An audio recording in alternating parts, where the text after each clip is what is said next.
All right. Good morning, everybody. Welcome to this week's session of the weekly debate at the Debate Club. So here, the topic of our discussion is the concept of Hindutva is not compatible with secularism. Do you agree or disagree? And I've got some facts here, basically from this is just like a Bing search that I did, and I just put to the stuff here. And there are some interesting references here. There are things that you can check out at your own time. We're not going to go through this in this call. It's just the stuff that that I've published. I've just put it in this sheet and I've shared it in the WhatsApp chat, WhatsApp community, so you can go through it in case you need to. And I do also have a poll here. So if you check the chat, I've posted the link to this poll in the chat. So you can just click on that and then go ahead and share your verdict. And then you can change it throughout the meet. It's not like if you do it once, you can't change it. You can change it throughout the meet. So uh, I would love to see like where you stand before the discussion starts, and also where you stand after the near to the end of the discussion. So please go ahead and share your responses here. So if you agree with this, you give a thumbs up, and if you disagree, you can do a thumbs down. And with that said, so let's get to the topic here. The concept of Hindutva is not compatible with secularism. And the question, I mean, the concept of secularism is this idea that there has to be a separation of state versus religion. So your religious practices are your own. As a citizen, you have the right to practice whatever religion you prefer, and the state does not interfere and does not discriminate on the basis of religion. And Hindutva as a political ideology, I mean, you can argue as to what is the definition of Hindutva. I'm pretty sure some people will come up with different definitions. But here, the question that we have in front of us is that is Hindutva is a threat? Is it a threat to secularism as we know it, or is it not? So if you have anything to say, please click on the reactions button down below, and then you can raise your hand, and you'll get into the queue of people who want to speak. And when your turn is there, you can unmute yourself and speak. So we have somebody raising their hand. Saju, you can go ahead.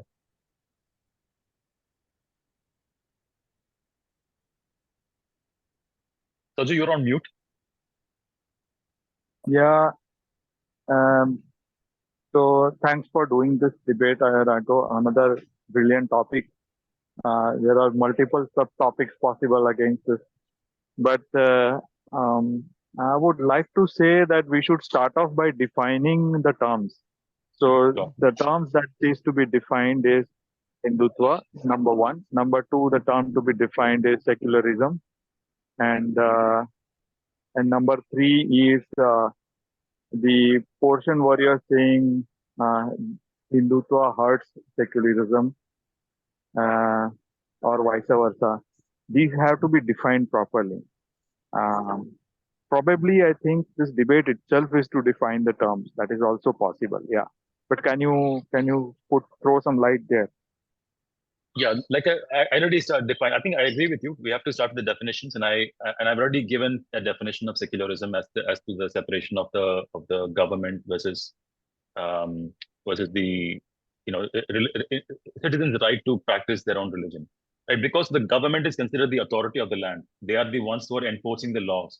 So if they start getting into religious things, now they can start enforcing laws onto you that maybe your religion does not uh, adhere to. So the concept of secularism is to promote religious freedom of expression, right? And if somebody disagrees with me, you can absolutely disagree with me. You can challenge the definitions that I'm offering. So this is just to offer my understanding and my from what I know. So you're free to disagree with this. And this Hindutva, from what I know, I'm not an expert on this, but Hindutva is this. It's a philosophy. People who talk about Hindutva, they often promote it as a philosophy, and and it's claimed to be inherently secular in nature, that it respects all faiths. You can see within the Hindu culture that there are so many different deities and so many different practices within it. So There are people who claim that Hindutva by nature is secular. But again, for the definition of Hindutva, I probably am not the most qualified to offer the definition. But if somebody else offers a definition, we can go with that. And if you do disagree with any of the definitions offered, you can define your own terms, and then you can say whether it is you agree with the statement or not. So please do define your own statements if you have an alternative definition, and then you can get started. So Venkat, maybe you can start. Yeah, am I audible? Yes. So I'll take a stab at defining Hindutva.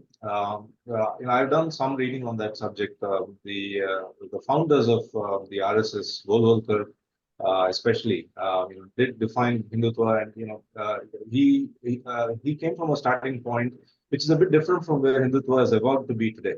So, for instance, Raghav, your research which says that it criticizes Indian secularism as pseudo-secularism, alleging that it is not neutral but anti-majority. That is what Hindutva has evolved to become today. But in its origins, Hindutva basically said that it said a few different things, right? One is it said that India is not merely a country but a civilization, and that civilization is based upon Hinduism, its various manifestations, various aspects of Hinduism as a religion. And so Indian civilization is essentially Hindu civilization. And it said that the other religions that originated from India, religions like Sikhism, Jainism, Buddhism, are also can be encompassed within that tent, within that fold. Right? It's part of India's civilization, and so the religions that are actually different and opposed to this idea of Indian civilization are Christianity and Islam, because they originated from outside India and they made their way into India through force and violence. That was point number two. And point number three, this is where it became controversial, was that the adherents of the non-Indian traditions, quote unquote, non-Indian traditions, such as Christianity and Islam, must accept the Hindu way of life in order to reside in India. That is where it really became controversial, because it was indistinguishable essentially from a practical standpoint. It was indistinguishable from saying that Christians and Muslims are second-class citizens in India, and that's the point at which Hindutva became extremely controversial, politically, socially, and in every other way. So this was Hindutva as originally defined.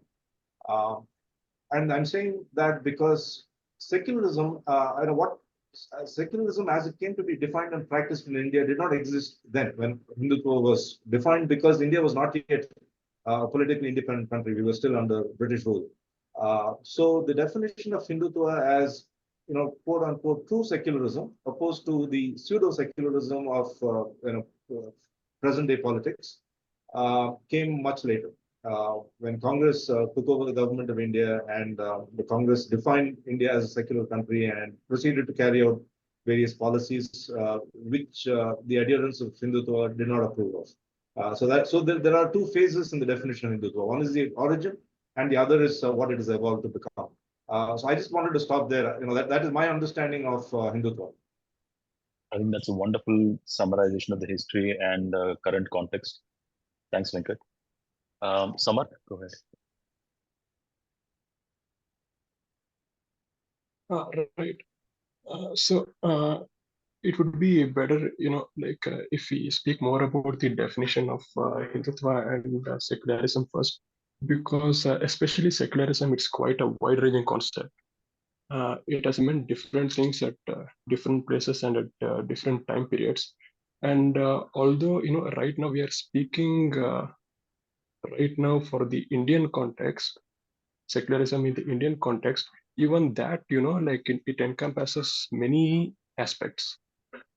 I would say that one aspect of secularism is that there should be no state religion, and the state should be religion neutral. So that's one aspect, and the other aspect is the separation of church and state. Taken to its extreme, the separation of church and state, it means completely ridding of any religious viewpoint from the public sphere.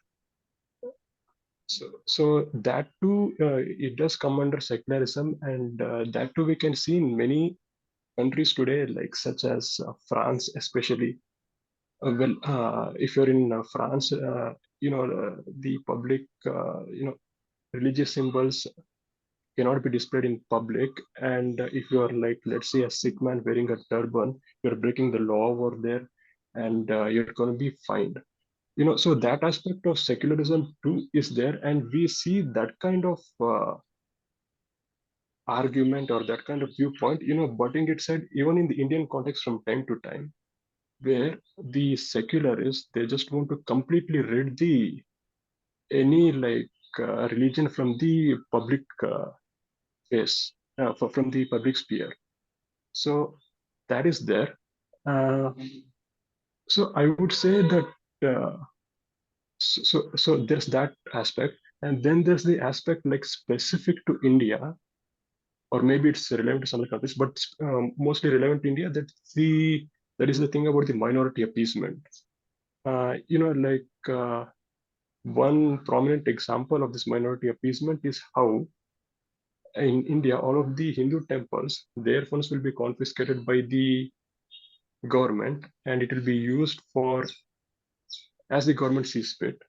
Whereas all of the funds that go to these Muslim and Christian institutions, those can be utilized by the organizations to do whatever they think is to be done. So this kind of double standard and minority appeasement, so this is one of the bad aspects of secularism. So I would say there are good aspects and bad aspects of secularism, where the good aspect is how it's compatible with liberty and justice, the state being religion neutral. So that's the good aspect. And then I highlighted the bad aspects of secularism. So I would say like the Hindutva, it is for the good aspect and against the bad aspect. And further, I'll say that speaking of like defining, we got to define what Hindutva is also. And I think the speaker previous to me, he did quite a good job of like explaining what Hindutva is. And I'll just add to that, it's like the political mobilization of Hindus for this creating and protecting this Hindu civilizational state. That is what Hindutva is. And the political mobilization of, I would say, it's not just Hindus, but any people who are motivated by this dharmic mindset. So, and by that, I mean like people who follow religions who have their origin in the subcontinent. So those are the obvious candidates. But even Muslims and Christians who have this dharmic consciousness, meaning they subscribe to the dharmic values of non-violence and coexistence, and respecting and tolerating people of others' viewpoints, right? So these are all aspects of the dharmic mindset, which the Hindutva seeks to uphold, and it would like to do it, like it to become mainstream. Right. Right. Samarth, thank you so much for that. I just want to mention that we try to keep the time limit for 3 to 5 minutes maximum. 3 minutes is ideal for each participant, and you will if you have more to say, then we just get back in the queue after you let somebody else speak. And a couple of things I want to raise from what you just said, Samarth. Sure. You defined you said something like good aspects of secularism and bad aspects of secularism, and by definition, right? Like the definition of secularism that is offered is that the state should stay away from religious discrimination, right? And the examples in which you gave that, for example, the Hindu temples funds are being taken by the government, and the government has this exclusive tradition of doing this with Hindu temples only, and not with the Christian religious entities and Muslim religious entities. Now that itself is a religious discrimination, isn't it? So how is that secularism? and how can you count that as a bad effect of secularism, right? So that's one point. The second thing is, in terms of Like I would say, like the Indian state, it is defining like secularism however it wants to. It is saying like actually like discriminating against Hindu temples. It is actually upholding secularism because then they're combating the majoritarian religion. I That don't is know how that they is a would rational. define I the don't, yeah. secularism, and that is a bad example of secularism, is what I'm saying. No, I don't even think that that is a secularism in itself, and also I don't think that might be the rationale. I'm not sure what exactly the rationale for doing this is. I think their rationale is more that there is corruption in Hindu temples, and government has to intervene to prevent that. And also that is the kind of reasons that I've seen. And another thing that I want to also It's all, distinguish. I would say that it's all just a smoke screen that you know just Of course, you throwing can these argue that, corruption allegations, but you can argue that. But I'm just saying, like, we need to be where clear the about what corruption is is. like widespread and relevant to all organizations, No, I'm just and saying that why should we they need. like pinpoint like No, Hindu no, organizations and please let me just finish. So I'm not saying that is a fair reason. We have to be clear about what is the stated reason for that particular move. And I'm not sure what the stated move is. In my perception, that was the stated move, according to some people that I've seen promoting that argument. And the second thing is, there is also a distinction. Is it valid to draw a distinction between dharmic religions and non-dharmic religions? So because I know that in Hinduism, in Christianity and Islam, there is a very strong belief that the rest of the world has to be their respective religions. They want to convert. There is a strong incentive to convert the remaining people, and there is a certain stigma to people who do not adhere to their religions. And it is arguable that that is missing in Hindutva, right? In Hindu religions, people don't generally want to convert other people to Hindus, right? That's not a phenomenon that happens. So I just wanted to also see if it is necessary for us to like draw a distinction between Hindu dharmic religions and others. I just leave these as open questions. Okay. With that said, I'd like to let the next person speak. Karthik, go ahead. Thank you, Raghav, and hello everyone. This is Karthik, and I am against this concept that Hindutva is against secularism. The reason being is that Hinduism in itself is pluralism. So we have lot of sects in Hindu Dharma itself. You can be a Nastik and still called be as Hindu. You can be a Astik and still called be as Hindu. This is my first point, and I agree on some of the points with Venkat and Samarth. But as Venkat said, when there was a criticism when RSS said about Hindu way of life. So that was, I want to counter on that point, because that was done because there was large number of conversions done, and based on the false propagation and false propaganda against the Hindu religions and their cultures. The second thing which Samarth said, the state and religion, the point regarding the state and religion neutral. So this is where the government comes in and tells about, asks about the Uniform Civil Code, where the people of all our country are under the, one rule. And regarding the separation of, state and church, which is, in France, which Samarth had an example. Unfortunately, the thing is, in India, in our country, majorly the missionaries from the Christianity are from France and Italy, and who are in verge to convert Hindus, and they mainly target the people from the lower community. I would not like to say the lower community, but this is how it is defined. Lower communities and the people who are, like poor, they target these people, and they, spread false news against our culture. This is the thing. And distinction, and as Raghav said, distinction between dharmic religion and others. So as I said, Hinduism in itself is, pluralism. It accepts everyone. So when we date back to 1000 AD or 1100 AD, there were traders from Arabian countries of Islamic traders who came to India, and they were living peacefully. but they failed to convert Hindus, and that's how they went to Indonesia and Malaysia, and now we can see Indonesia and Malaysia are the countries which is fully 80% of the population is Islam. So the Hindutva so when it comes to Hindutva is, I say that when a Hindu wakes up, it is the Hinduness of a Hindu. So when we talk about secularism should not be against one culture or one religion, and it should not only support the other religions. But in our country, sadly, it is supports the other religions, not as it supports the Hindu culture. That's like I would like to conclude here. Yeah, I think that's a good.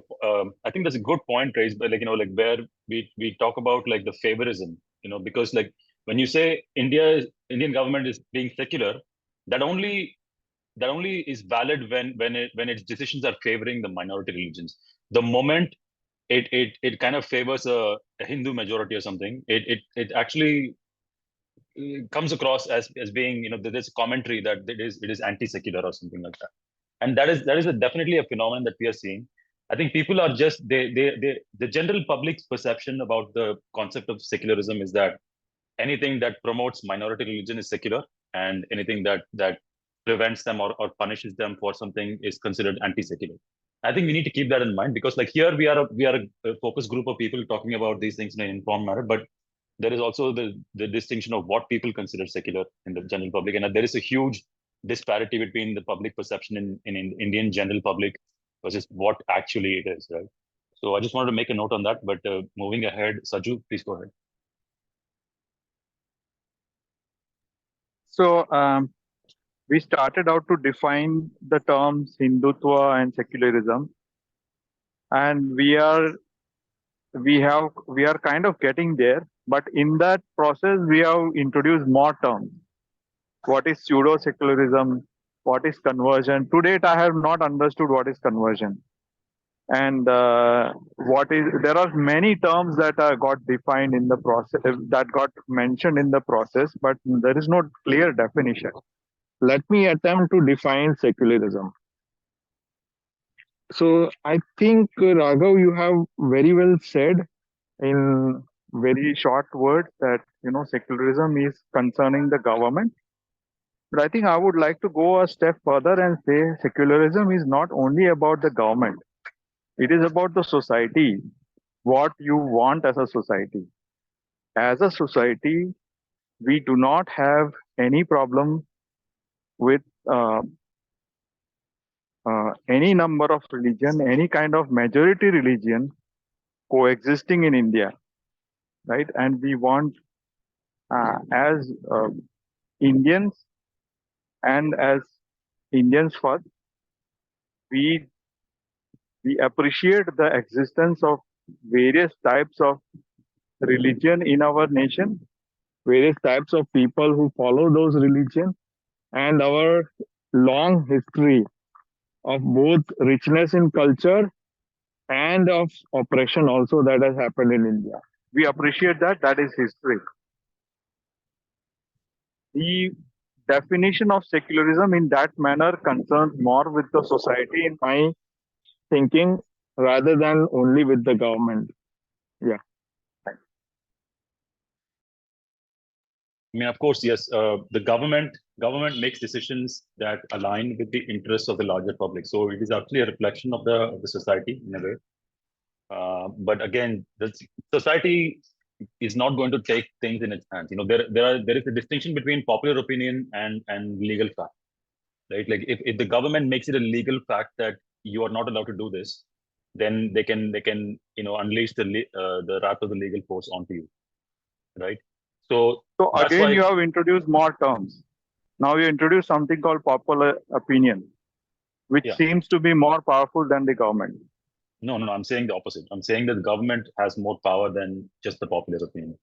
With the popular opinion, as of today, it is not true. The government doesn't have power It only bows down to the particular political party who is ruling the government. As of today, and that is a problem with democracy itself, that it tends to be biased towards the people who are ruling it. So, but this is digressing from the discussion, but an important one nevertheless. Yeah. Sure. Yeah, we'll go to the next person. Venkat, go.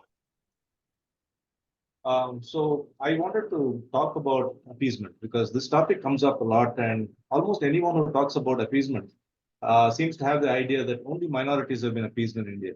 I just wanted to contest that opinion. I think that the Indian government has appeased historically from 1947, has appeased both the majority and the minority. The thing is that if you belong to one community, it is very difficult to see when your community is being appeased. You think that that is natural, the natural order of things. But the moment another community is appeased, you start hollering that appeasement from the rooftops. Let me give examples of what I think are appeasement of Hindus, or at least some proportion of Hindus. In almost any Indian city, you see cows wandering on the roads, blocking traffic, and creating a public nuisance. Has anyone ever considered that that does not happen in any civilized country, or even uncivilized countries? Perhaps I've traveled a fair amount around the world. I have not seen that in any other part of the world. The traffic gets precedence, not animals, and not one particular animal, right? So clearly, there is a clear link. We can deny it until we are blue in the face, but there's a clear link between the reverence with which some Hindus hold the cow and the fact that cows are allowed to wander, on the streets. And I feel that that creates a much bigger impact on public welfare and the economy than any minority appeasement ever has. But no, it doesn't occur to anyone to think of it as appeasement because they look at a cow, they are filled with reverence, I presume, and they think that that's a natural order of things. And another point is that if ever there was appeasement of minorities in the past, it is very much in the past. Today's government is firmly on the side of appeasement of the majority. In fact, their explicit political program is the building of a temple, a Hindu temple, right? It's not a Muslim temple, it's not a Christian temple, it's a Hindu temple. That was on their manifesto for a long time, and now they've actually accomplished it. In no secular country will a political party and the government commit itself to building a place of worship for one community. So the irony about India is that this has happened, and yet we are talking about appeasement of minorities, right? I mean, so for me, this is mind-boggling that people, can see themselves being appeased very obviously, and yet insist that the other side is being appeased. So I think the Indian public's mind is in a state of schizophrenia at this point. They have not seen what has been happening over the last 10 years. So that's one part of it.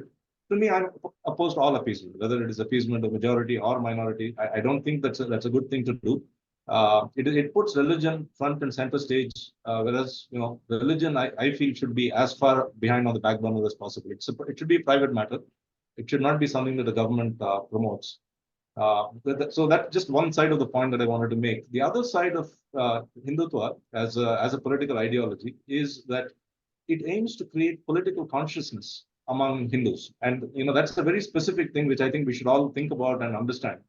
There are many groups of people in any country. There are linguistic groups, there are caste groups, there are class groups, there are religious groups. What Hindutva's aim, which now I believe has been largely accomplished, is to give Hindus political consciousness, meaning a sense of themselves as a group with certain rights, which cannot be taken away from them, and which the government should commit itself to promoting. So that was the political aim of Hindutva, and that has been accomplished. Is that a good thing? Historically, when you look at the history of the world, it has never been good. It has never been a good thing when the adherents of a particular religion felt themselves to be a political unit and claim political rights on that basis. And it was when Christianity in its heyday was a persecuting religion when it had political power. Islam throughout the world today and historically has been a persecuting religion, and from the beginning it has had political power. Is Hinduism likely to be any different? I do not think so. Many of my friends disagree with me. They say that Hinduism has never been a persecuting religion. It's against Hinduism history. Yes, but then Hinduism did not have political power then. It does now. So I think it is high time we stop talking about the past, which is appeasement of minorities, and start talking about the present day, which is appeasement of the majority and the raising of the political consciousness of Hindus as a political unit. Thanks. Okay, those are some wonderful points. Thank you so much for sharing. I just want to make a few notes about what you've said. Like, for example, the issue of like cows getting precedence because of the Hindu sentiment about cow. I think this is something that for sure the government can come up with a certain policy to like eradicate. Which if it does, it's going to get a. I don't know how people will respond to it. I'm not exactly sure. For one, I think a lot of people would agree that it will be less of a nuisance to do this, but then there'll probably be others who advocate for it. So I don't know. But the point I'm trying to make is that it's not the government that is like creating the spaces where these cows are wandering. It's just the way the people live. So the people are living in a certain way, and we need to question whether the government should intervene and change things. That was one thing, and then the other. Actually, there are other people waiting in the line, so I'll let them speak, and then we'll get to it if I have more time. Rahul, go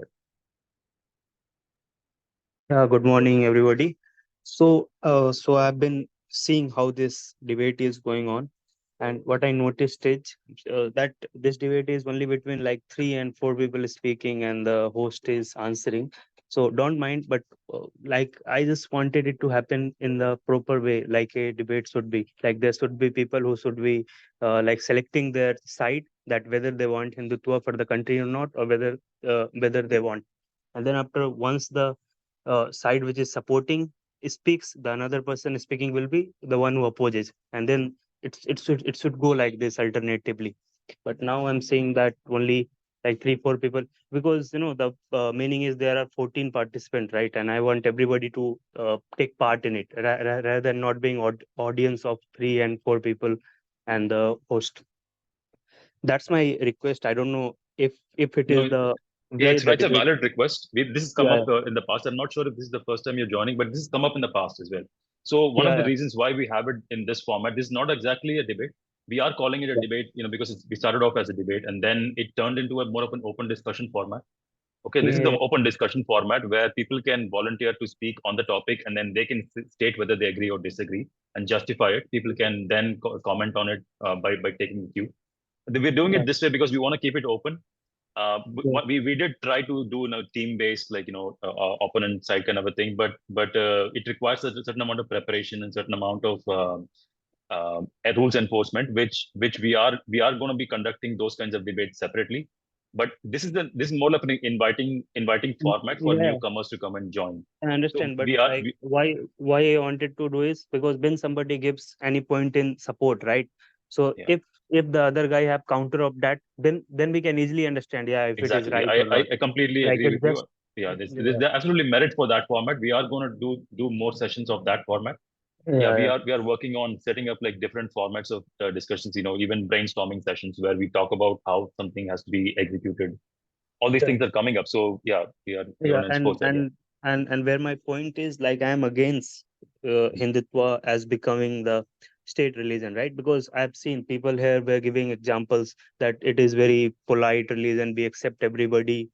So first of all, I want to say that if you are accepting everybody, and secularism is the concept of accepting everybody, then why you have problem with secularism? Let's stay it a secular country. If you are going to accept anybody anyhow, then what is the I, need of removing secularism with the Hindutva, I right? don't think that is the definition of secularism, that you're nice to everybody or something. It's more that the legal system and the infrastructure of the country, the structure of how the country is administered, all of these things have to be regardless of religion. So, That and is another thing, right?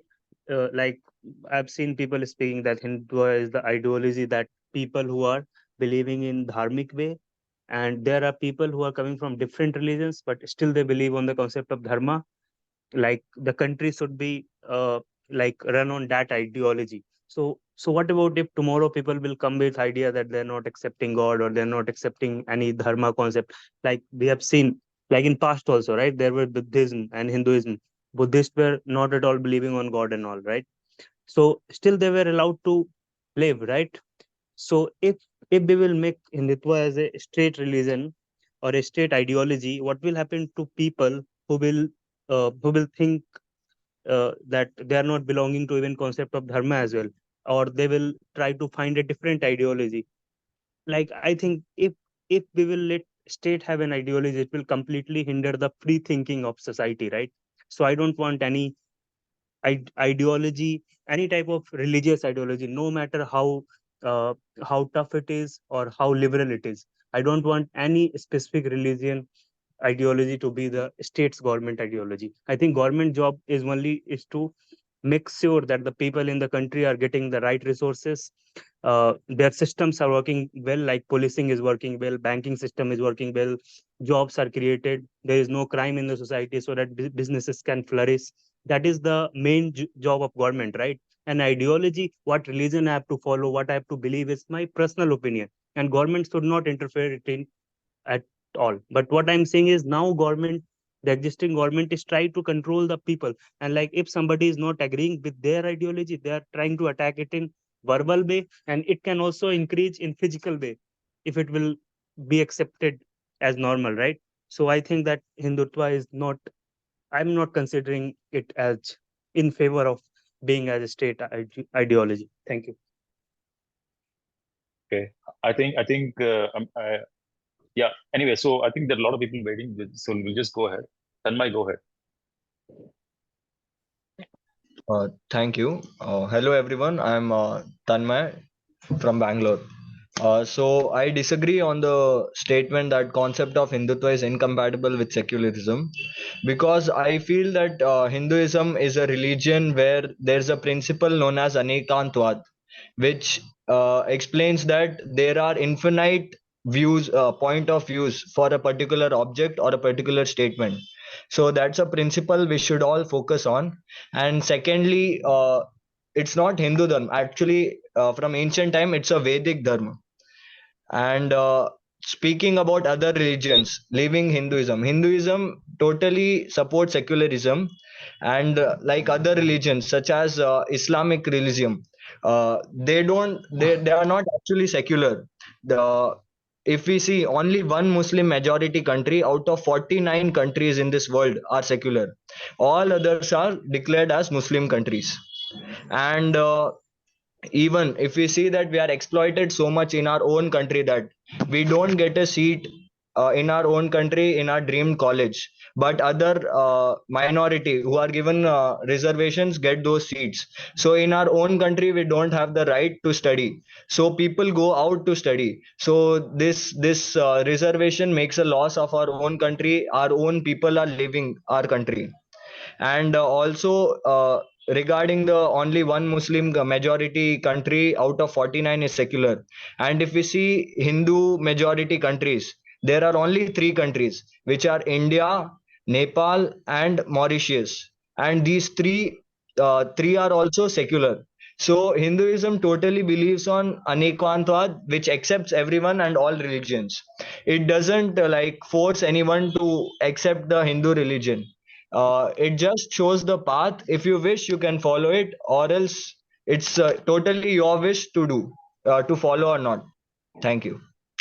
Sorry, if you will Okay. give me 1 minute, I'll just take very small time. First of all, you said that I'm not getting job in my country, right? Then what makes you say that it is your country? Only because you born there, your parents born there, right? So similarly, other people who is following any religion, it is their country as well, right? And they also deserve same opportunity as you deserve. Because you are saying it's your country because you born here. Similarly, they also born here and they also raised here. So there is nothing like it's my country and it's not their country and this that. And second thing, if the Hindutva is accepting secularism, then why you want to change it from secularism to Hindutva, right? Let's be stay there. Let's not talk about that we should change the status of any identity of country, right? If you are Right. accepting secularism, then what is the need of changing it to Hindutva? If you are accepting, then why to change? All right, Rahul, please wait for your turn. Let's get in the sequence. The Prince, go ahead. Yeah, I have certain points I'd like to keep it. I'll try to keep it short. First of all, secularism, is it compatible with Hindutva as an ideology? What is secularism? Are we following the Western definition or the Indian definition? Indian definition is more about acceptance rather than just tolerating them for being there. I don't think Indian secularism is about tolerance. It is more about acceptance that, okay, you follow your way, I'll follow my way. No one knows what the correct direction is. Secondly, one of the previous speakers was talking about Hindutva as an ideology never coming to power. So, sir, I'm sorry, the whole ancient Indian history and the medieval part of the Indian history till independence, Hindu rulers were there, and Hindutva as an ideology was surviving in several regions, mostly Udaipur. Uh, uh, the example speaks for itself. In the current context as well, we have a quote unquote Hindutva ideology political party in the center for the past 10 years. I don't think the secularism is in any way under danger. The people still have their right to practice their religion and they are practicing it so. And it is their basic rights. So I don't think anyone can really change that. Now, the point of Hindutva. Uh, I think it is in the basic ideology of Hindus that they can't be non-secular because Hindutva is not a single base ideology that there is a political or a religious head. It is divided into several sects. Who is a Hindu? Is it the one who is following Shiva? Is it one who is worshipping Vishnu? Is it one who is giving the most importance to the divine feminine? Is it Ajivikas or is it some other ideology? So Hinduism and Hindutva as an ideology is primarily tolerant.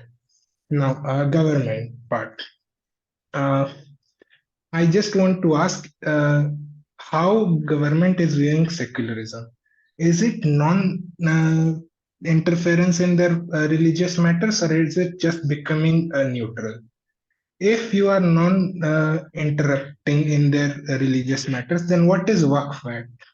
Why are the Supreme Courts of India fighting the Waqf board for their own land, which was just claimed on a random Tuesday by the board? And I do fear to talk about this in a public place because I don't know. Tomorrow, notice might come to my house that, oh my God, this is Waqf land, and I'll have to go in front of the Waqf board to prove that this is my land and not Waqf land. A simple claim to my land can make it their land. No, the Places of Worship Act. I don't think it needs any explanation. It is clearly in favor of some religious communities and it is direct interference into the religious matters.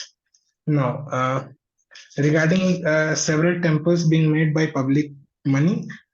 First of all, Ram Mandir was not made by public money. It was made by the donations made by the Hindu community, and the Hindutva's aim was to quote unquote awaken Hindus. What is this awakening of Hindu? Is it just them realizing their constitutional rights?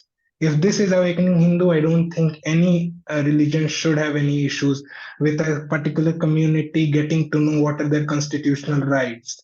Everyone should know that, not only just Hindus. And now, if I just give a historic example of why and how Hinduism is such a secular ideology in itself is there was an empire, a really famous one, Mauryan Empire. I'm sure all of you have heard of it. The first ruler, Chandragupta Maurya, was a Hindu. His son, Bindusar, followed Ajivika sect. Their son Ashoka was following Jainism. There is no issue in the whole history. No one degrades them or demeans them for this constant shift in the religious ideologies. The concept of secularism in India is about acceptance and non-interference into their religious activities. Yeah, sorry for taking so long. All right. Thanks so much, Prince. Yeah, Samat, go ahead. Right. Uh, you know, I've talked previously about the bad aspects of Indian secularism. And the example that I gave was that of minority appeasement with respect to the temples, the temple funds. And the rebuttal that I got was that majority appeasement is equally, if not more, of a concern these days under the BJP government. And some of the most and some ludicrous examples were given in support of that one. Uh, it, the example was that of the stray animals, the stray cows, basically. Well, in all of the Indian cities, it's not just the stray cows, but the stray dogs and the stray monkeys, which are all a menace. And that is due to like the laxity in enforcing the rules from the government, as well as due to like low civic consciousness of the public in general. And you will find that the cows in particular are blocking traffic because they are larger than the monkeys and the dogs. That's it. There is no other deeper reason, and there is no deeper reason for this phenomenon. And the other aspect was like how the Modi government was involved in the construction of the Ram temple. Well, it was not there. As a previous speaker, he pointed out, like all of the funds were collected from private individuals, and the temple is itself run by a religious committee, and all the government, the part that the government played was supporting, was arguing in the courts in favor of that temple being constructed, which the Supreme Court it agreed and thought it was like very reasonable.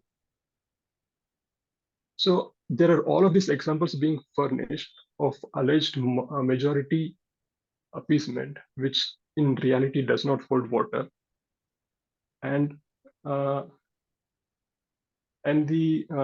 things that are most important, the things that are related to money with respect to this minority appeasement, that question has been dodged. The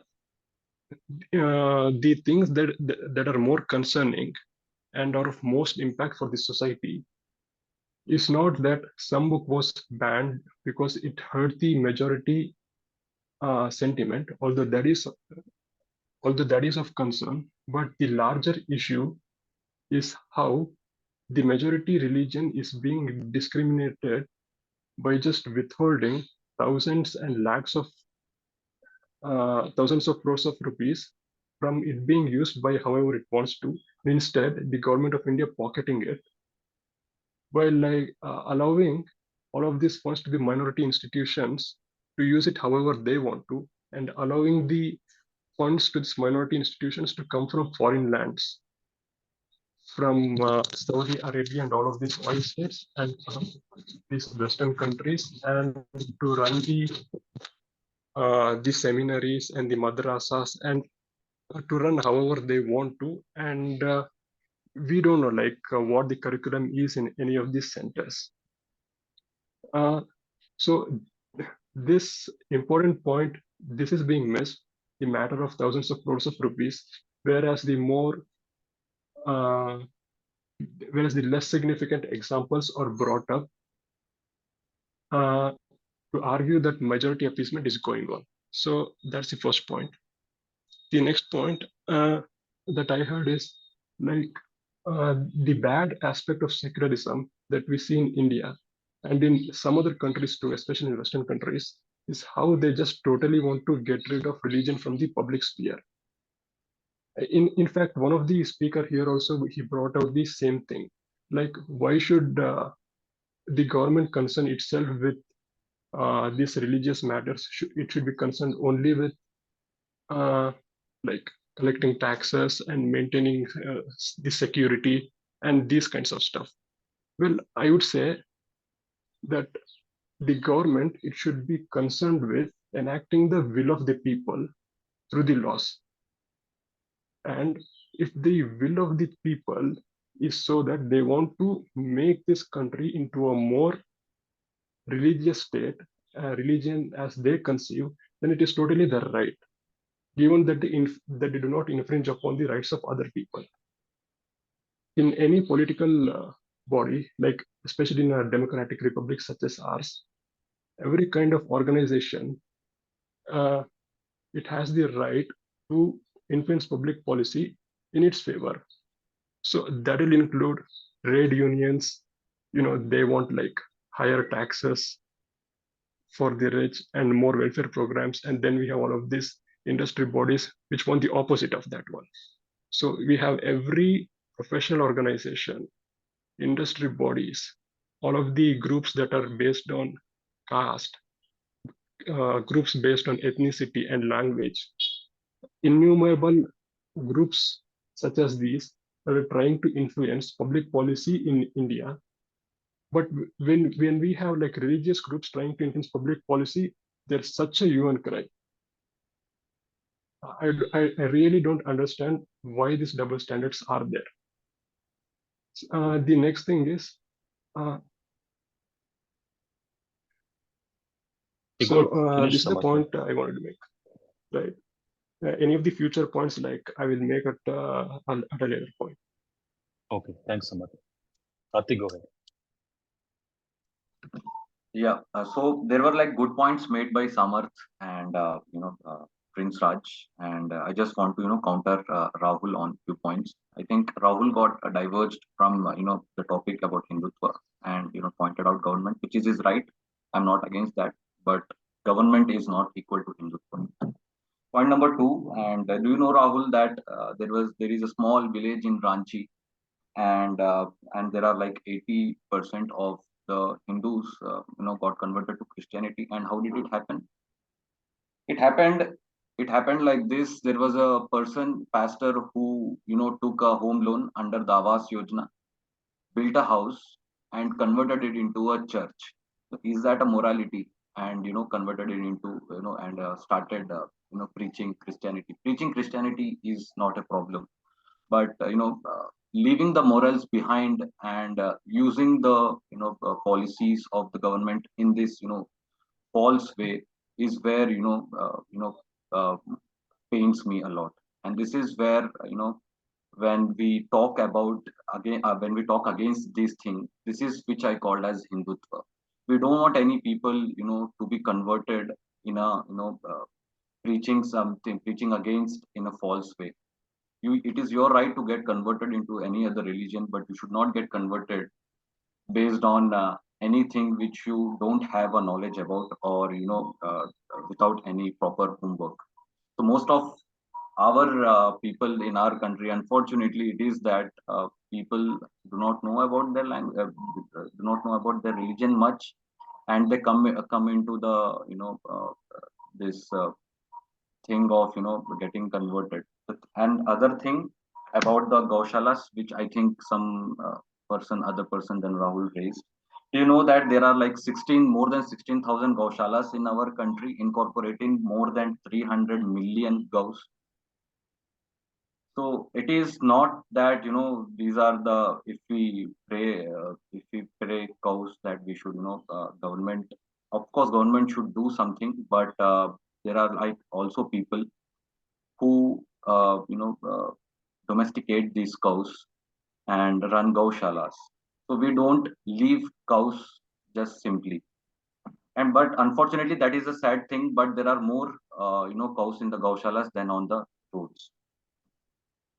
And there have been more mosques built over, mosques have been built over 36,000 temples in our country.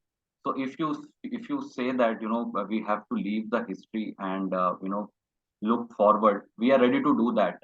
But is the other parties or other communities are ready to do? So as said, by Tanmay about the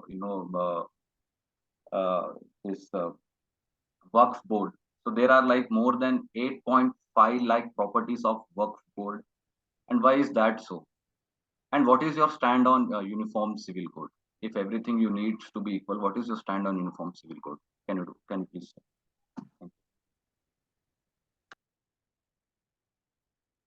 Okay, thanks a lot, Karthik. Sharath? Yeah, thank you. So on the questioning of secularism of the Hindus or the Hindutva, if we see historically, there are many communities which were given refugees or accepted as refugees in India. Jews were prosecuted in many countries in the Arab and then there were prosecuted even by the Christian countries, but they were able to find shelter in India. The first few Muslims who came to Kashmir, they came as refugees. So historically, India is been a secular state, and that's built in the mindset of Hinduism, I always feel. And when the counter argument is that there are, many subdivisions and subsects within the Hindus, and there are many caste in Hindus, yeah, that's fine. But one quote from from our book called Avarna from S.L. Bhairappa, where it mentioned that yes, in spite of that, give us a one example where two caste within or two sects within Hindu communities fought over each other and destroyed temples of other gods. You will not find. I mean, there may be fights between villages, historical, or between two communities, but it never went to a stage of destroying the temples of other communities, be it caste within Hindus or be it Jains, between Jainism, Buddhism, Hinduism. These things were found, or India, the Hindus had to face much later, as you all are aware.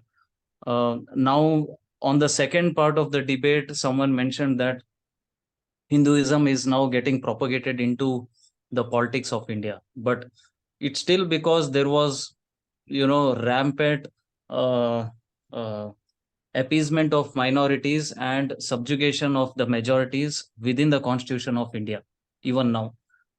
There are some for decades there were subsidies given for one sect of religion for Hajj, in the name of subsidized flight charges and lodgings and various facilities, which were availed by lakhs, but that was only limited to one religion. And and as per the Constitution, it is the it which is still active. Hindus cannot run the temples. Hindus cannot, or the Hindu organizations cannot run educational institutions. It is as per section or Article 25, Article 30 of the Constitutions. So the Hindu organizations cannot run a cannot run a school or educational institution in India, whereas this is available to many of the other religions. We can find convent schools and various other things, which then influences and brainwashes people from a young age. So I think all these things or all these activities led to creeping of Hinduism in the politics, in the political discussions, which is taking a space now. I mean, there was a vacuum created, which has been due to which a space has been taken. Thank you. But I just want to quickly talk about, like, you talked about like how other religions have the right to start schools and stuff. But I've seen so many other schools which are like, I've seen, like, for example, Narayana Mission or like Maharshi Vidya Mandir.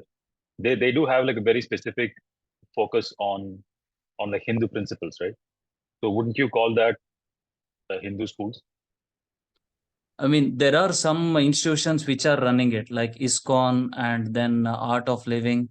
They are having that access, but that is with government involvement, and it is due to some provisions that has been taken.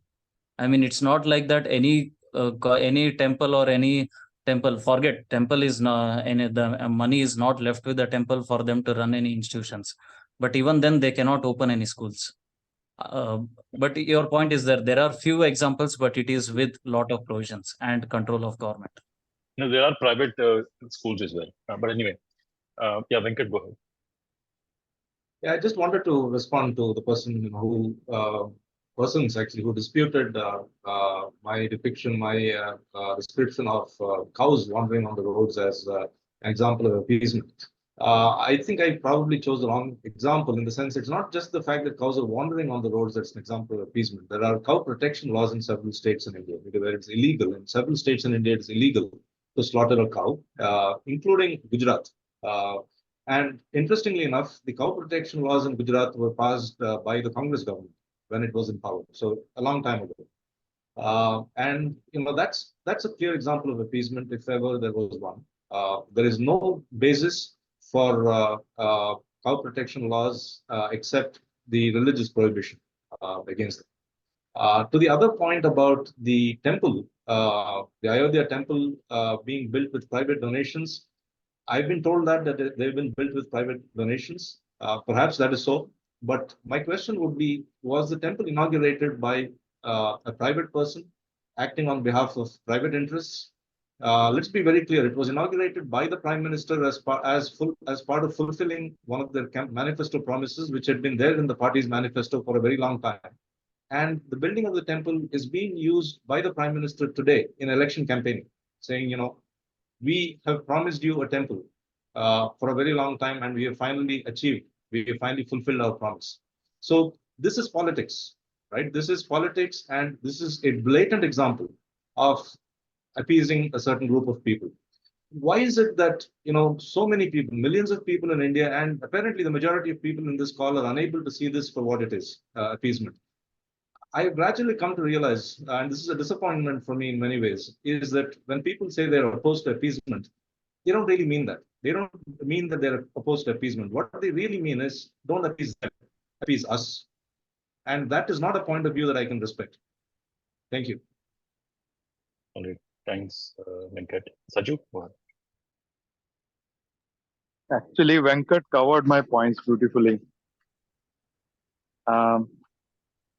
Raghav, very interesting points are coming out. Actually, I'm wondering if this 1.5 hours will be enough to cover everything.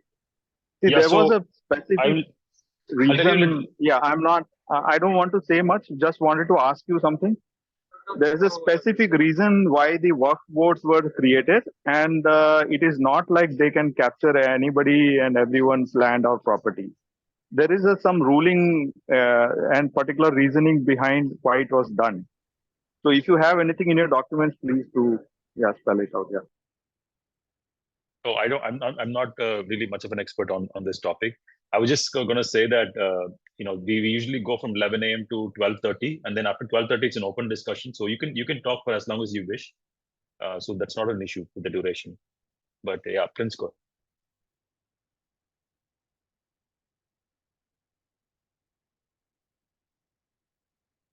Prince, or you're on mute. Oh, sorry. Yeah, so firstly, regarding the Waqf Act, I'll just like to put forth the statistics that it is the second or thirdest largest land holding entity in the whole entire India. Additionally, the procedure is as such that they can lay a claim to any land that they seem to be of a particular community, and then the land becomes theirs. Now it's the landholder's responsibility to go into a court where the judges are Waqf board members to prove in front of them that it is their land or the person who's having the papers. Now, regarding the prime ministership, of course, he went there as a leader of the state, as the prime minister of the nation. But keeping aside how they are using it politically or things like that, that is politics, things happens. But the main thing is that it was just, I guess, 1 rupee taken from the government of India just as a token amount, and it was the responsibility of the board who is managing the whole of Ram Mandir to invite whomsoever they deemed necessary or elite enough to come and do the Udghatan and things like that, Pran Pratishtha and all. So it is not that he went there on his own capacity, he was invited to do so. Secondly, I'll say regarding the appeasement part. First of all, considering a 20 or 25% of a population as a minority, I think is a bit overstretching. They are far more than what we should call minority. Now, why are the institutions that are under other religion completely not in control of the government, and the Hindu temples and the treasury in the Hindu temples are in the control of the government?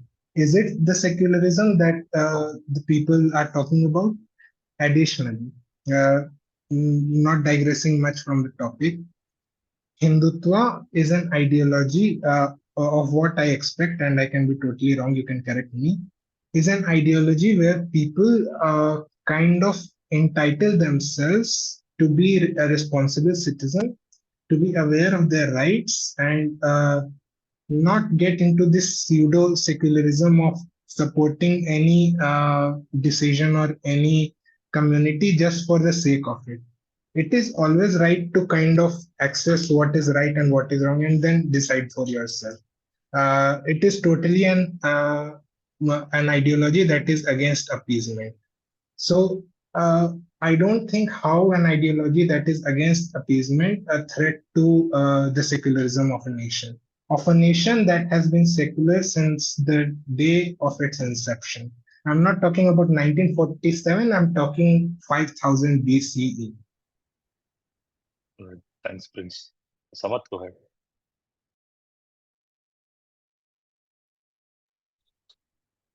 Right.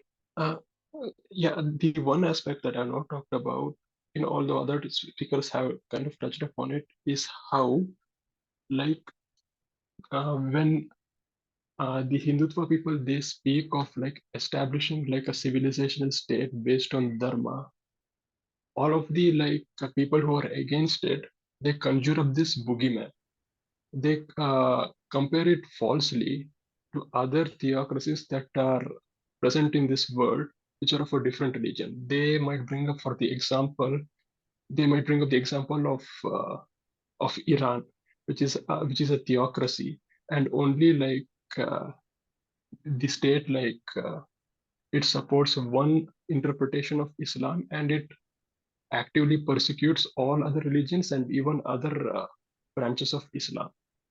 So I would say to people who bring such an example to actually look at our own Indian past, like before this British colonial rule and before all of these Islamic invasions and occupations, the Hindu kingdoms that existed.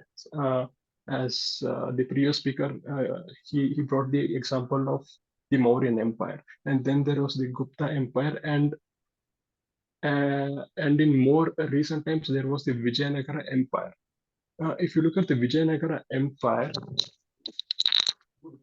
more closely aligned with what the Hindutva proponents have when they speak of this dharmic state or the dharmic civilizational state. In the Vijayanagara Empire, the Hindus from all over India could take refuge from persecution that was due to the Islamic invaders. So there was that, and also there was not a monopoly of one religion on the entire state.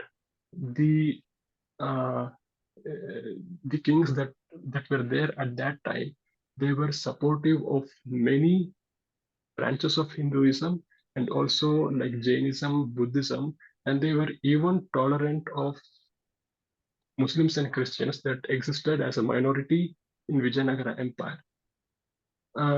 The one aspect that this Vijayanagara Empire and theocratic Iran that exists in present day that they differ in is this the concept of non-violence and coexistence and religious pluralism. It was so ingrained in the laws and policies of the Vijayanagara Empire and in the consciousness of the people living in the Vijayanagara Empire, and it is so lacking in the rulers of present day Iran. So it kind of like boggles how this fact escapes all of the critics of Hindutva when they bring up these false examples of this Islamic theocracies or the Catholic Spain during the Middle Ages, or even in recent times, all of these communist countries where religions were actively persecuted. They want to compare this Hindu Rashtra, our concept of Hindu Rashtra, to that one, which is as I said, like historical and not based on any sound understanding of the concepts of Hinduism. Yeah, so that's the point that I wanted to make. Thanks so much, Prince. Yeah, just adding on to what Samarth said, I guess the basic question today should have been, on what grounds are we discussing this topic that Hindutva as an ideology opposes secularism? Are there any historical evidences that support this theory or this statement, or is there any recent developments that the ones who are agreeing with this statement have in mind to enlighten us with? That kind of supports this statement that yes, with the rise of Hindutva, as rightly said, in power since the past 10 years, has had a negative impact on the whole secularism thing. Because if the Ram Mandir issue do arise, let me clarify it beforehand. A mosque was also built, which is completely illegal, taking a land from certain communities, but due to quote unquote appeasement, a mosque is also built, which is, I guess, the biggest mosque in the whole entire world. And it is built to kind of compensate with the Babri Masjid incident, the very unfortunate incident that happened.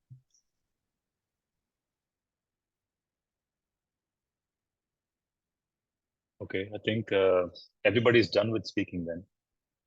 I think there were a lot of really wonderful points made, and I think a lot of them have been unaddressed, I guess, like because people have been choosing to speak on the topics that they, felt most compelled to speak on. Anybody else? Like, I think some of you guys have been quiet. Like, do you guys want to, say anything more?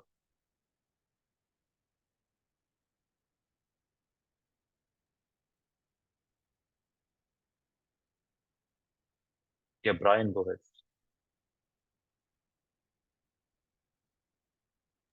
Hi, I guess I hope I'm audible. Yes. So what I can say is like I've heard what all of you said, and so some very good points were made. And what I can say from judging by that is I've heard a lot of justifications for Hindutva, for that matter. Like how Mr. Samath would say that the Hindutva itself is actually a derivative of Hindu. Like, correct me if I'm wrong. This is what I understood from you. So you're basically saying Hindutva is a derivative of the Hindu religion, and Hindu religion has these values, right? And if you adhere to these values, and you should have no problem complying with Hindutva or supporting Hindutva for that matter. But me as a Christian, I mean, though there is nothing Christian about me except my name, just for the sake of debate, I would say, like, if you were to tell me, even when you put a name on a political agenda, I can't call it an agenda because it's not an agenda, right? But then something political, when you put a religious name on it, like even if the values of that particular tangent, it's directing towards something good, I myself, as a person belonging to another caste, will have a problem adhering to it because it's simply a matter of possessivity. Like my identity is being compromised. I'm called Brian, but then I can't be, a supporter of Hindutva. So maybe that's where the problem lies. Maybe if you guys can change the name to something more suitable for everyone else, I don't think the world's gonna. I mean, this is not a big issue. Our country is not going to face much issue with it. That's what I would say, right? So maybe that could be one thing. Yeah. So yeah, that's what I wanted to input actually. Yeah, and yeah, Samath, go ahead. Right. So I think Brian brought up an interesting point. I actually looked into, so first of all, I think there could be better words to describe the agenda, rather than the word Hindutva. Like if you look at the etymology of the word Hindutva, like I dug a little bit into it, and I think it was popularized, if not like founded, it was popularized rather by Vinayak Damodar Savarkar. And what he meant was like Hindutva, like it's gonna be like applicable for all of the people living in the Indian subcontinent. So Indian subcontinent, the other name for that one is Hindustan. So that is why like he established the term Hindutva. Well, there could be better ways. There could be a better word to describe it now. So what he meant was like that it was pertaining to people living in Hindustan or the Indian subcontinent, and and hence and therefore like it is related to the race of Indian people, because then like when he existed, when Savarkar existed, like there was all of this talk about race and you know every ethnicity, like it would be talked about in terms of race. So there was the Chinese race, there is the Indian race, and the Indian race would commonly be called as Hindu race, regardless of what the actual member of the Hindu race, what he personally believed. So that is why he used it. Like he used it like this geographic ethnic term, ethnic and linguistic term, rather than like a religious term. But I think now maybe that word it's like overused and abused, and maybe like some other word would be more applicable, would be more apt to use. Yeah, exactly. Because I might have the same emotions, or my mentality would match your the dharmic values which we are talking about, right? So obviously, I'm all for that. I mean, if you're going to take away rights from someone, or like restrict them from living a happy life, that's definitely wrong. I mean, that shouldn't even be written down. That should be like an axiom. So, but then I would comply to those, not comply. I mean, I would be hand in hand with those particular values. But then when you put a name on it like this, which is not actually from my community, that's where people have a problem actually. So that's what gives rise to a lot of differences here. I'm not a religious person myself. I mean, it's religion is something that's being followed, and then that has brought order to the world. Just because I'm not religion doesn't mean like I completely not look into it. I do look into it, and that's what I think is the problem actually. So if we can fix that problem, I don't think we'll be having these many issues. Like maybe I can't say the issues will be gone forever, but maybe it'll be dumbed down a little bit so people can more easily go to that. That brings me to one more point actually. So when we have this sort of a like the first part of the word Hindu, right? So when we have that word Hindu in there, so it's going to encourage a lot of anti-social elements. I heard a lot. I mean, one of our colleagues actually, he was talking a lot about conversions from Christianity and everything, like conversions which are made by showing people, like that's what they use actually. As a Christian myself, I would say I've seen cases like this. Like people go to approach poor communities, and then they say, "If you know what, you converted into a religion, I'm going to give you this much of money, this much of rice. I'm going to take care of your children. I'm going to take them to school." So when you get these things, people are like falsely led into something that they don't really want to be in there, but then because of the complications, they are there. So having said that, these are fringe elements, but there are also fringe elements on your side, right? So there are all these people who, in the name of Hindutva, will do this, will do that. They'll start killing people because they ate beef, right? So on these kind of, if we are able to, on a mutual basis, like you tell me that you have antisocial elements on your side, and I tell you that I have antisocial elements on my side, and if you are able to both fix that, then I don't think like no matter what name you give it, I don't think. I mean, everybody is into that dharmic value only. Thanks. Okay, Karthik, go ahead. Yeah. So Brian, unfortunately, these are some unfortunate events which happened. Killing of the some of the people who eat beef and who transported cows illegally. That is a very unfortunate event. But can you say, Brian, that these events happened before the conversions happened, before the conversion started in India? No, right? These were not the elements which were like started when the conversion started. So, and the data also says that these are very, these were like few. These were you would have heard this, killing of people only after like 2014 or 15 something. But conversions were happening way when I was very small, and uh, and I'm hearing this from my I hope you're not from my justifying. I'm sorry. I mean, I hope. Brian, just wait for your turn, okay? Let Karthik finish, and then let Rahul finish, and then you go ahead. yeah. Karthik, So go my ahead. my point was conversion is I'm not against the conversion, But the way they convert is the wrong thing. What my point is, and there I take a stand. When you say that Hinduism is a wrong thing, when you say that Hinduism does not have one God, when you say that idol puja is wrong, that's where I stand. And it is not only about Christianity, even the Islam people, they preach about this thing that there is only one God and you should preach only one God, and that is Allah, and you should not preach any other gods. That's where I stand. If you have any other belief, it is your choice. I am not against that. I am against the morality of the conversions. It is not only about the conversions I'm talking about. That's what I want to say. Yeah, Rahul, go ahead. Yeah, thank you. So, so my concept of secularism is like state, no any religion or the person belonging from any specific religion should be given a special right. I just want to make sure that everybody who is born in country, no matter to what religion they are belonging from, they should get equal right.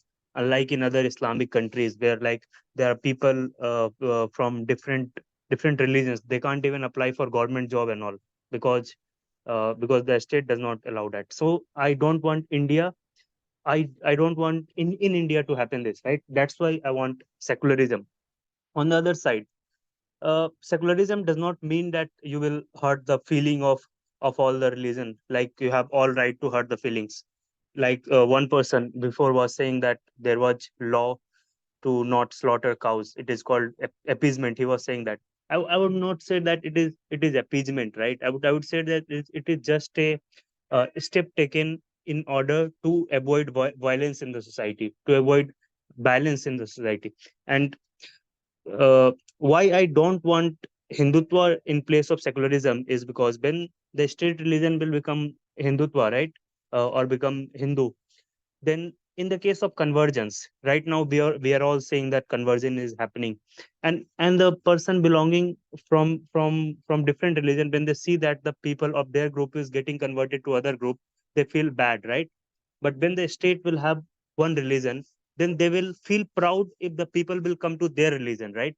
They will not understand the uh, pain of other group who is being converted.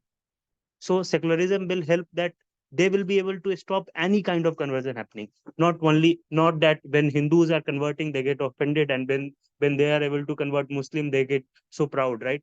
They award these people that yeah, this guy is converting Muslim to Hindu, right?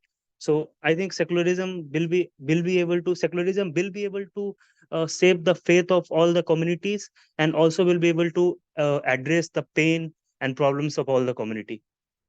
Yeah, thank you. Okay, thanks, I Rahul. hope. Samar? Yeah, that's all. Yeah, thanks, Rahul. Samar, go ahead. And by the way, guys, like after 12:30, right? Like we start having a more open format where you can, you don't have to raise your hand. You can just talk freely. So next 3 minutes, I think Samar, go ahead. Yeah, like related to the specific incidents of vigilante justice, yeah, it's like I would say it's like a black and white issue where the vigilantes are Samar, sorry to cut you. always Samar, sorry to wrong. cut you. You are inaudible. Yeah, you're like, can you like How about now? increase your voice? Hello? I think it can be better, but maybe we can increase the volume a little bit. Karthik. Samar, go ahead. Mm-hmm. Is it better now? I think for me, Hello? yes. Okay. So Yeah, related to the incidents of vigilantes, like I would say, like even that is not like a black and white issue where vigilantes are always on the wrong side. Because like why would vigilantism like occur in most cases? It is because although there are laws on the books, the state is like not interested in enacting them. So when that happens, when the state fails to do its part, then it's the it's the right of citizens to like to protect themselves and their community by establishing no by enacting these laws.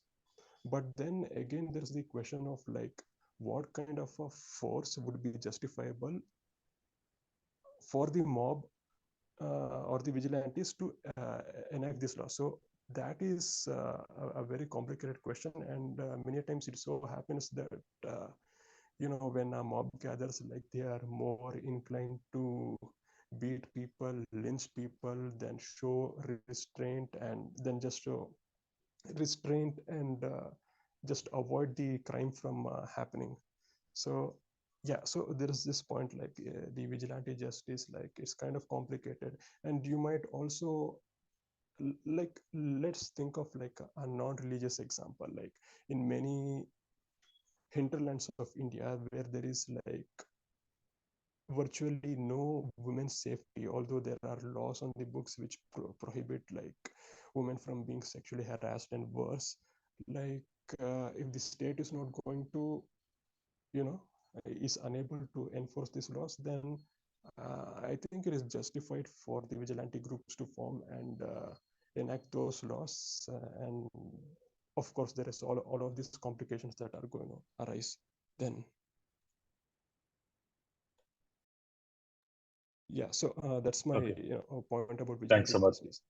Yeah, Karthik, you can go ahead. And also, like it's 12:30 now, so you don't have to raise your hand and speak. So I'm actually assigning Karthik as the host, and I'm about to drop. Okay, but you guys can have an open discussion. Please go.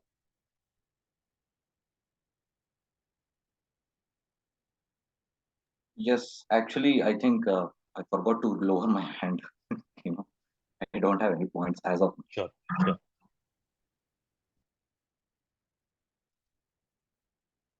Right. So one more aspect that I briefly touched upon during my talk was the negative aspect of secularism, in particular how secularism nowadays it is become prevalent to just rid religion from the public sphere.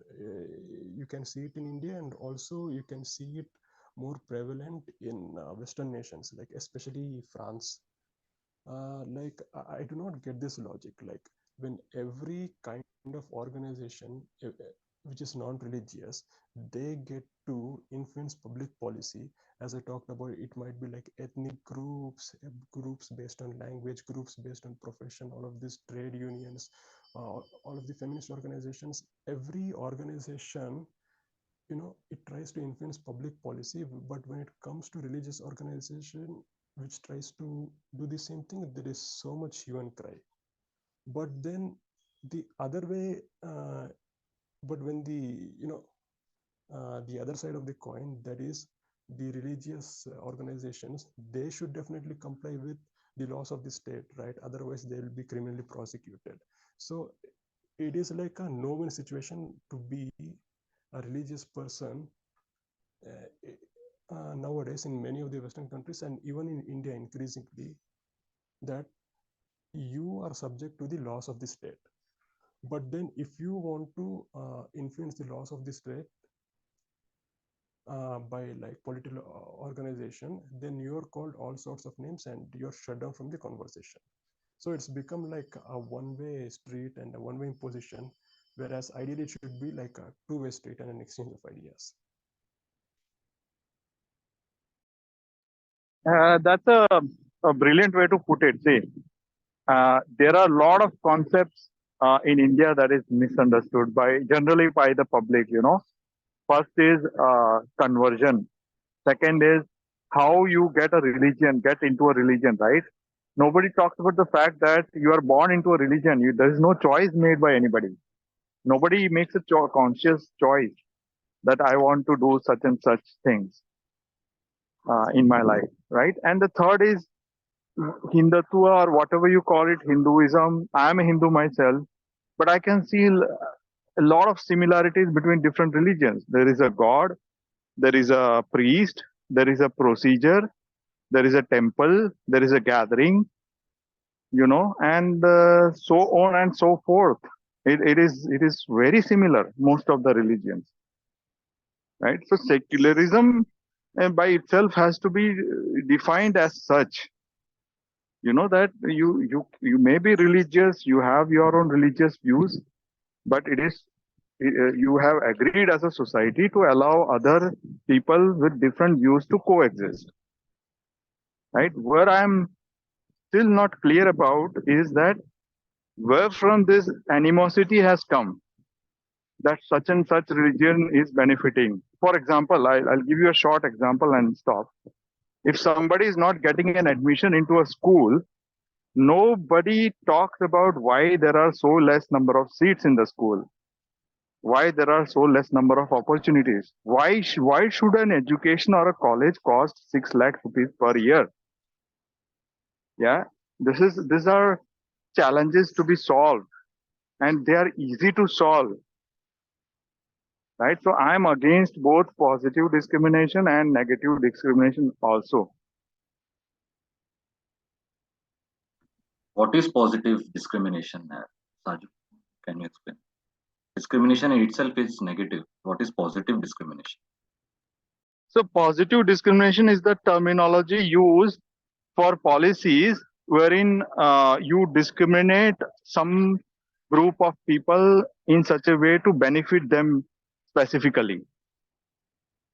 So, for example, making policies to favor a certain group of people, right? Like the other gentleman was explaining, positive discrimination in the favor of Hindus, which is otherwise called a majority appeasement,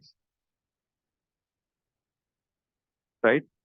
And the whole, what do you say, false flag operation of this Waqf board, such a misunderstood concept. You know, nobody knows why it was created. Nobody knows why it is there. Nobody knows the nuances of how a property is attached to Waqf board. What is a Waqf board? Right? Nobody knows. But yet, people have constructed this false enemy called Waqf board. Right? And there may be nuances, there may be problems in laws, problems in policies. Right? So the largest question to answer is the person who says I could not get a seat in my college. What is the real reason? Is it because of discrimination or is it because of availability of seats? Saju, why was Waqf board created? Can you go on and explain on this, please? Because I think one of the I don't know. I don't know. Prince Raj has I don't explained, see a clear on this. explanation. No. I think on this, Prince Raj has explained, and I think he left. And he explained, and he actually left now. I hope you have heard his explanation of the creation of Waqf board. He explained about it. I will go through the recording. I don't think I heard it. Yeah. So if anything is created, for the people of India, and if you're talking about secularism, why would you name it as, something Islamic, something Hindu, or something Christian? Why would you, name it in that way? If it is for the public, and if it is, for one particular community, then how it is a secular? Agreed. It is not secular. That I agree. Right? But why it was created? Because the debates that we are having, the people in those days had people in the sense, all the leaders, political leaders in those days had much higher level of thinking than us. If you look at the debates, the constitutional debates, right? There were debates happening on how to handle the Muslim brothers coming back from Pakistan into India, right? Why there was a huge fight among two communities while the independence was happening, right? Why Gandhiji went to Kolkata to bring peace to two warring communities? Why were they fighting? As per me, if you look at my and our thinking, the best way to bring peace to a community or a fighting community is to give them their separate homes. That was what we are doing. Then why we were fighting? Right? So I think it's much more involving. It has to be delved deeper, and I don't think this one call is enough. If Raghav is still there, we should extend this topic. Yeah.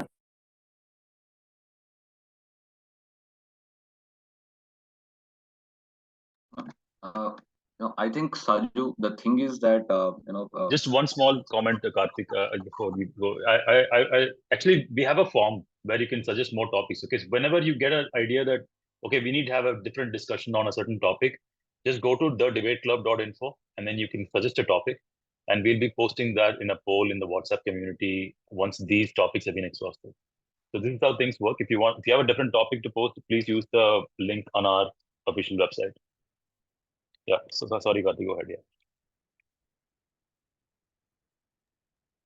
see, whatever could be the reason about creation of the work code, and it's been more than 70 years we got independence, and still it is continuing. The things which were created for the benefit of some community of our brothers, it should have been stopped by now, in my view, and not on the basis, and it is being continued on the basis of the community, on the basis of the religion, which is completely against the which I feel the secularism of our thoughts. It should not be continued in such a way that the other communities are getting disadvantages and only one community is getting beneficiary. They are become the beneficiaries of these policies. So it should be dissolved. If something has been created to benefit some communities at the time of independence, it should be dissolved in a timely manner, but it is being not done. This is where our the differences are coming, and we can see that the Hindus are awakening and they're knowing their rights. So which I call again, I would say that when the Hindus are trying to they are knowing their rights, this is called as Hindutva. We are not against any community, but we are against those things which are done in a very negative way. By spilling venom against one community, you are making the other community giving benefits to other communities. This is wrong. And no, I think you are mixing the two topics. So spilling venom against the community is an entirely different topic from work board. The creation of work board itself is not known to anybody. No, the work Nobody board knows is why just it was. was an example. The topic is not about only work board. The topic is about Hindutva and how other communities are getting No, benefited. Hindutva itself And has work not board been is one defined of the yet. examples. Yeah, Work board correct. is, But Hindutva and itself even has not been defined. and if Right. we talk about, if we leave aside work board, if we talk about the concession given for Hajj Yatra, which they go, we are not given, Hindus are not given any kind of concessions on any of our pilgrimage travelings. We are not given. Only the other communities are given. What is your take on this? But I don't know why it was given in the first place. Just to share, the What Hajj was Yatra, the as Karthik also mentioned, Hajj Yatra is not given since maybe not in 10, 20 years. It has been there since 1950s, 1940s. Why? Because there was for for the brothers, it was decided that certain facility has to be given. Maybe it was apt at that time, as you said, that leaders of that time were discussing with higher intelligence. But is it right to still continue it? When no? Venkat also, No, if when you are talking about, I'm not interrupting you. Sorry, please go ahead. yeah, as Venkat was also mentioning that what one sect is now against is your government is appeasing one community, so we are against that appeasement and we are blind to the appeasement towards one community. No, we don't want. We also don't want cows on roads to roam freely. I mean, we don't want that appeasement to happen, right? So it is what it is being demanded is, let there be a uniform civil code, let them be a uniform law, let there be one law that the Indian constitution be it supreme, not any other books which carry a parallel rule book. I mean, if government had put a law to ban animal sacrifice in temples since maybe 1950s, we all welcomed it, but still Kurbani is being continued. I mean, it's not one law. I mean, we are not against appeasement. It is not that we want appeasement. It is just that let there be a one law. Yeah, Absolutely, I sure. agree. I think As a Yeah, Hindu, I sorry, do someone not else want is the Hindu law to be, presiding over our country, but there should be one law. And this is what Hindutva inside me says, that there should be common law and there should be, everyone should be treated equally. But sadly, that is not the present truth. Okay, then may I know why you want one law for everyone? Why can't there be multiple laws? What is the problem in that? I'll tell you an example. It interferes with the secularism then. Then you won't say that, if there are multiple laws, then the present situation is like that. If you are debating on a concept where Hindu wants, laws on their some of the religious things, Muslim want other things.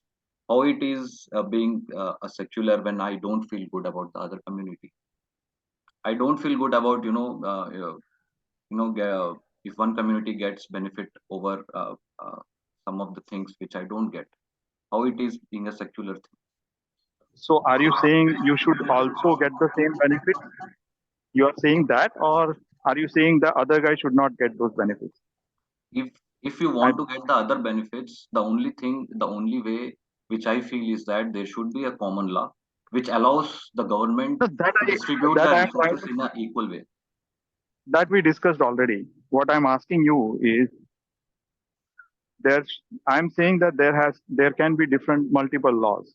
Now you are saying that will be a problem because the other guy gets more benefit which I don't have. So my question to you is, are you intending that you should also get the same benefits?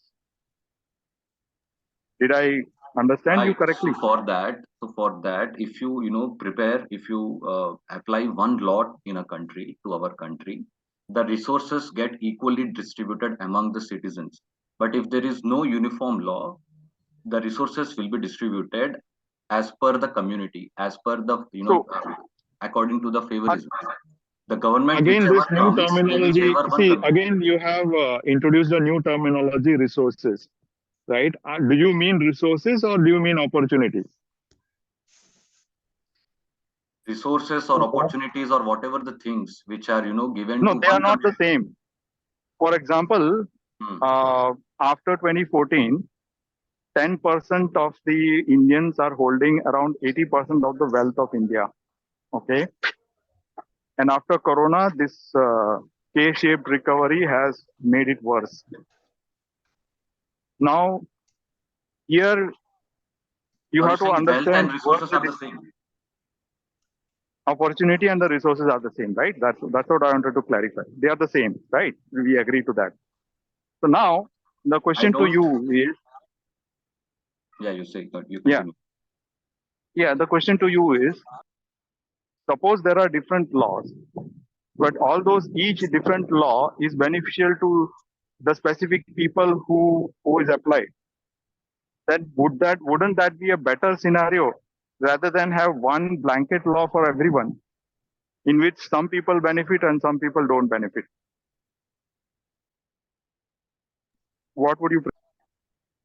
In the present, let's talk about the present, Saju, because UCC, how it will be applied, that will be a different thing. But this is a major thing that we feel that if UCC comes, everything will be sorted out majorly.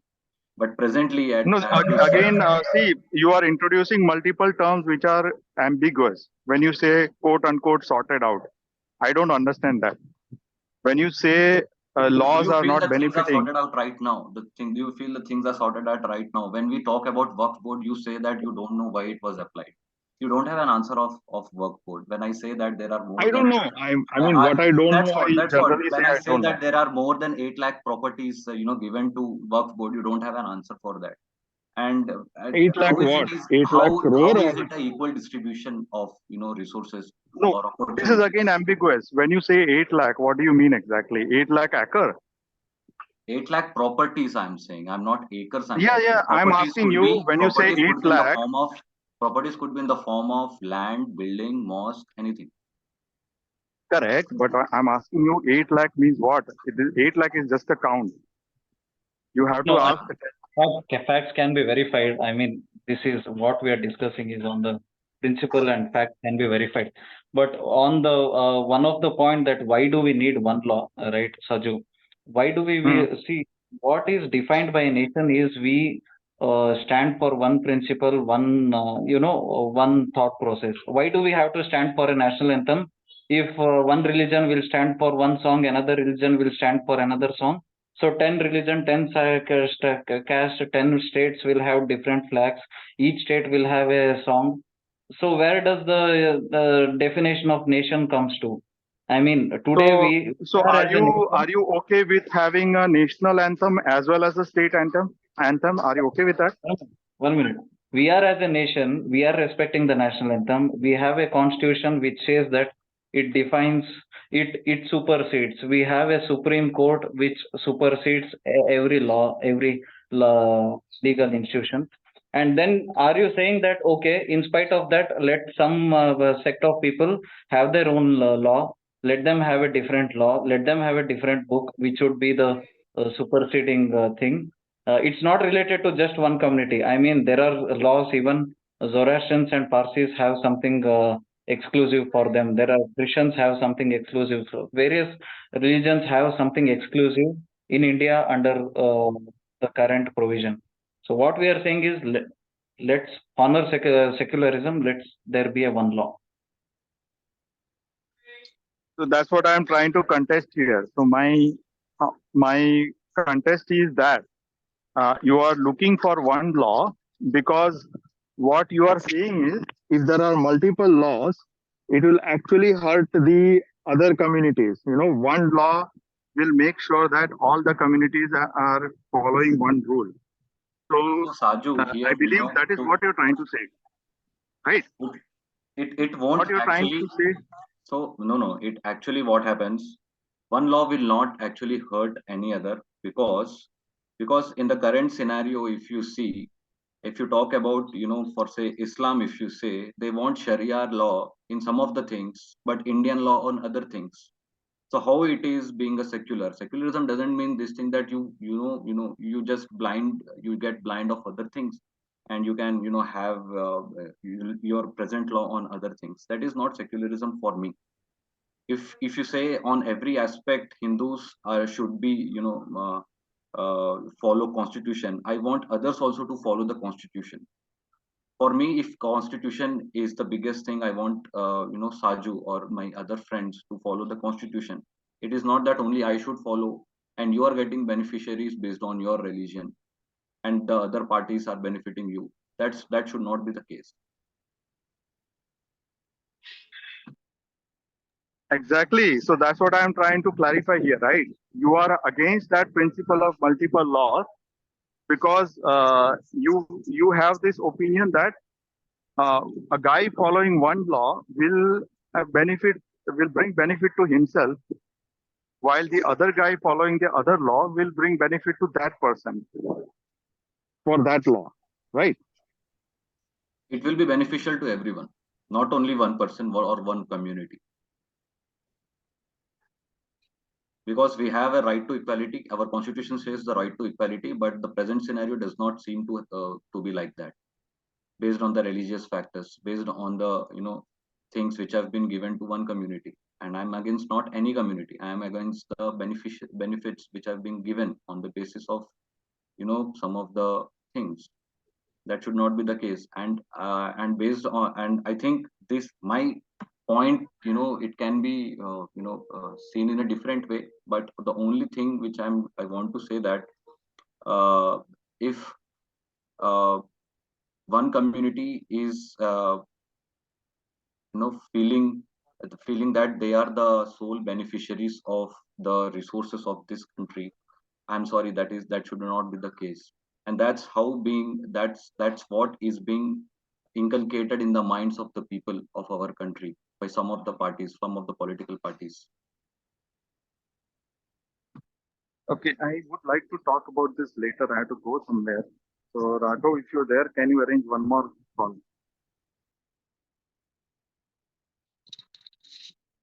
Or we guys can get together, right? Sure, Sadhu, we'll talk about this. All right, I'll see you No, later. what do you mean by get together? Like a physical meeting? I mean, physical is all the more better, but on the call also is fine. Oh, I am from Bangalore. Where are you people from? I am from Bangalore. I am from South Bangalore, Electronic City. Nice. And what about Karthik and Sharat? Karthik, Even where are you from? I'm in Bangalore, Indranagar. Okay, cool. We can We get all together are Bangalore. somewhere in the middle. Right. And also, let's see, I think there are many other people who are from Bangalore. So let's see if we can have like a larger meetup, like some 10 to 15 people. If that is possible, we can discuss it on the group. Yeah, I can post a place. I'm searching for a place. Of course, Electronic City is available. If all of you can come down here. No, I think like in the interest of all of the people, let it be in the center of the city so that it won't be too inconvenient for anybody in the center of the city rather than any of the corners. Sure, we can do that. Maybe we can meet up in a restaurant or something. Right. Or Kaban Park would be even better. Like it's in the center of the city, open space. Yes, Kavan Pass. And there are restaurants nearby too. Nearby Carbon Park. Sure. Many are there. Okay, this sounds very interesting. Let's meet up and discuss. Okay. Mm. Yeah, Okay. that is going to be a very nice idea. Yeah. Okay then. Bye everyone. Bye, Samarth. Bye, Sharad. That was a wonderful debate. I hope to meet you soon. Bye all.